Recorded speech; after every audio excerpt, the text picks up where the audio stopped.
Here are some of the weirdest ways big problems have been solved. Number 9. Tallest man in the world. If you've been following our videos here, you'd know by now that dolphins are smart, and they love pufferfish. Anyways, there are tons of scientists trying to decipher dolphin language and culture. Dolphins are an advanced race, and they have many things in common with us. However, just like human babies, baby dolphins aren't exactly the brightest. Back in 2006, there were 2 baby dolphins in Fushun, China, who were left unsupervised. During this time, without human supervision, these 2 dolphins managed to eat off the plastic edge of their pool. They succeeded in swallowing the chunks of plastic before their caregivers noticed and stopped them. No matter what the vets did to try and get the plastic bits out, the dolphins' stomachs just constricted with the instruments they used, and no one had arms long enough to reach inside the dolphin's stomach. With the plastic in their stomach, the dolphins couldn't eat, so the vets were afraid that they weren't going to survive. However, someone got a brilliant idea. Why not just get someone who has arms that can actually reach inside the stomach of these dolphins? And that's when the oceanarium called on the world's tallest man, a man named Xi Shun, to help with their baby dolphin dilemma. He was able to get his 41.7-inch long arm inside the dolphin's stomachs and remove the plastics bit by bit, saving their lives. Number 8. Make them walk longer. Do you guys hate having to wait for checked bags at the airport? We definitely try to avoid checking a bag just because of having to wait. A few years ago, the Houston airport got some minor restorations, and the airport started getting hundreds of complaints. You would think a new restoration would cut down on complaints, but no, the complaints kept rolling in because of the increased amount of time passengers had to wait to get their bags. The airport executives thought the problem was because that there wasn't enough staff working on a particular shift. They hired more baggage handlers for the busiest times of the day. This plan worked pretty well, but even so, the complaints kept coming in. The executives were baffled, and it was time to call the experts in. The consultants essentially found that the distance between the arrival gates and the baggage claim was very short, and it took passengers only a minute to walk that distance. If the time it took for workers to get the luggage from the plane to the baggage claim was 8 minutes, this meant passengers spent about 85% of their waiting time just standing around waiting for their bags. So, what was the solution? Just make them walk longer. They moved the arrival gates away from the main terminal, and at the same time, they routed the bags to the outermost carousel. Problem solved! Now it took passengers 6.5 minutes to walk to their bags. The complaints dropped to almost 0. Pretty ingenious if you ask us. Number 7. It bangs. So you've probably seen commercials that advertise that some cleaning product is able to remove grease and grime without almost any effort whatsoever. It's almost magical, because at the end, there's always a happy person standing in a pristine kitchen. Well, maybe those ads weren't exaggerating after all. Caithness Chemicals is a chemical company with a plant in Ireland that used to recycle plutonium. The plant hadn't been active since the 80s, but radiation just doesn't go away for a long time. Caithness Chemicals had a team in charge of dismantling the plant, but plutonium was still all over the place giving off radiation. The normal chemical agents they used to decontaminate surfaces needed time to dry and slowed down the demolition process significantly. So, one of the workers suggested a cleaner he had seen on TV, a cleaning product called Kill It Bang. Obviously, they were desperate because the team actually tried it. Surprisingly, it worked. The cleaner was found to reduce levels of radioactive contamination remarkably well. The cleaner had worked so well, its use also drew interest from operators of other nuclear sites in the UK. Who knew that a cheap household cleaner is capable of getting rid of radiation? Number 6. Mice with headaches. Here's an interesting fact.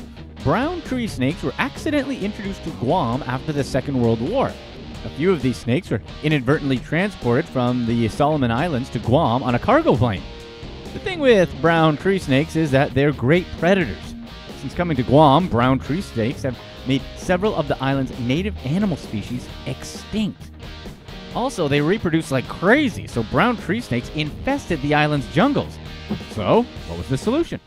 Over the years, U.S. government scientists have unsuccessfully tried many methods to get rid of the overpopulation of these snakes with such things as traps and snake-detecting dogs. However, these methods still didn't seem to make a dent. Instead, one unusual method that was developed actually worked. Brown tree snakes are one of the few species that'll eat prey they didn't kill themselves.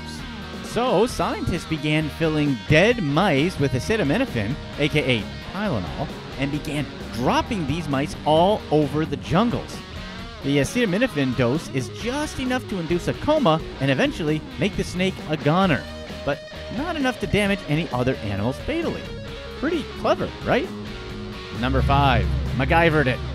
You'd think that after hundreds of scientists planned out every single detail and made backup plans for backup plans, there's pretty much no chance for things to go wrong in an outer space exploration mission.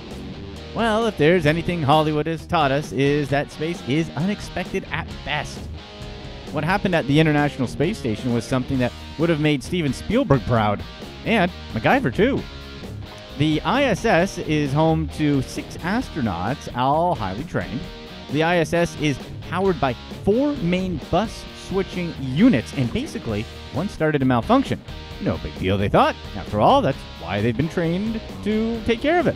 But when they went outside to replace the unit, they found that the unit was stuck. Metal shavings had accumulated around the bolts, making the unit impossible to dislodge. None of the other highly technical tools was the right fit, and the problem remained. However, the next day, they ventured out to fix the issue. They had a plan with a can of nitrogen gas and a toothbrush. Say what? With the help of these not-so-technological instruments, they were somehow able to get the unit unstuck and replaced in no time. In other good news, no astronaut had to sacrifice their oral hygiene to the mission. The toothbrush was a spare. Number 4. Just add balls. This scenario that we're about to describe sounds like a crappy sci-fi original movie plot, but it actually happened. A while back, the Ivanhoe Reservoir in Los Angeles dropped over 400,000 balls in the water to protect the water from the sun. But wait, why did the water need sun protection? At the Ivanhoe Reservoir, the water contains bromide and chlorine. Bromide is an element naturally present in groundwater, so no big deal. On the other hand, chlorine is a chemical used to kill bacteria. Obviously, the reservoir's water is consumed by thousands of people. It's of course vital that the water doesn't have much bacteria floating around. Bromide and chlorine on their own aren't harmful, but the trouble apparently comes when the two are mixed with sunlight. As it turns out, this dangerous mix results in bromate, a known carcinogen. Okay, got it, keep the sun away from the water. But come on, how do you do that in sunny Los Angeles? A tarp could have been used, but it would have been too expensive. They thought of using a metal cover, but that would have taken too long to install. So the execs at Ivanhoe Reservoir reached the only possible solution. They dropped 400,000 pitch-black balls over the surface of the water, a solution that somehow worked. Number 3, where the sun doesn't shine. Viginella is a tiny little village in the Italian Alps. When we say small, we mean small, as in there are less than 200 people living there. However, those people had a big problem. This small town is sun-deprived. The village was built in a deep valley, and the mountain surrounding it doesn't let the sun rays get to the village for many months out of the year. Some of the villagers claim that it gets as cold as Siberia, as the ice and snow never get the chance to melt. What's the solution? They essentially needed a giant reflector. With the help of all their neighbors, Viginella was able to place an 8 by 5 meter sheet of steel at the top of one of the mountains. This giant mirror reflects the sun into the main piazza of the town in the months where the sun stops shining. Thanks to this new mirror, Viginella will have at least one ray of sunshine from November, when the sun disappears, to February, when the sun finally reappears on its own. Viginella's mirror is controlled by a remote system that allows it to move and follow the sun's path. The whole project cost only about 100,000 euros, financed mainly by the local authorities and banks. Not bad. Number 2, avoid earworms. Make no mistake, earworms aren't parasites that burrow their way into your ear to lay eggs in your brain. But But for all the pain they cause, they might as well be. Earworms are bits of music your brain gets stuck on. You see, our brains are like machines. When they start a thought, brains want to finish it in order to move on. But sometimes brains just can't finish the thoughts. And what do? You guessed right, they start all over again. Earworms are essentially broken pieces of melodies that your brain repeats over and over and over again in the hopes of finishing. Because you don't know the full song, your brain is never able to reach the end, and it just starts over again. Earworms are the worst because you can't get it out of your head. So, how do you get rid of them? The experts recommend several different tactics, but the gist is this. The only way to replace an insistent thought is with another thought. You can start by playing the most annoying song on YouTube. In most cases, listening to the song finishing will be enough. If that doesn't work, try solving some tricky anagrams or sudokus. Focusing on a different task will get your brain distracted from the melody loop. Number 1. I Can Get You a Toe by 3. James Byrne was 29 years old when he had a terrible accident at work. While sawing through a piece of wood, he severed his left thumb completely. He was taken to the hospital immediately with his severed thumb, of course. Surgeons got to work right away trying to attach Burns' thumb to his hand, but despite their hard work, blood wouldn't start flowing again into his thumb. Byrne underwent months of treatment, but ultimately his thumb had to be cut off for good. Unfortunately for him, there was just no way to get blood flow back into his thumb. That's when surgeon Umraz Khan, the doctor overlooking Burns' case, had an idea.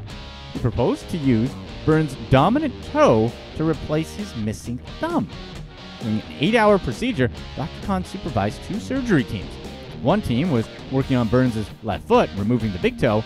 The other team worked on Burns' hand, attaching the toe they had just removed. Although it was a complicated surgery, the surgery was a complete success. Although James Byrne now has a toe thumb on his hand now, he almost has regained full movement in the thumb. He's able to do all the things we take for granted, such as being able to use a pen or open a door. Here's what's next. So, you can see crews really get to know each other while in space. Hopefully this doesn't happen to Kate Upton while she did her photo shoot in 0G. Anyways, researchers have studied for years the mechanics of farting in space. Yeah, someone's job is actually measuring space farts. This is because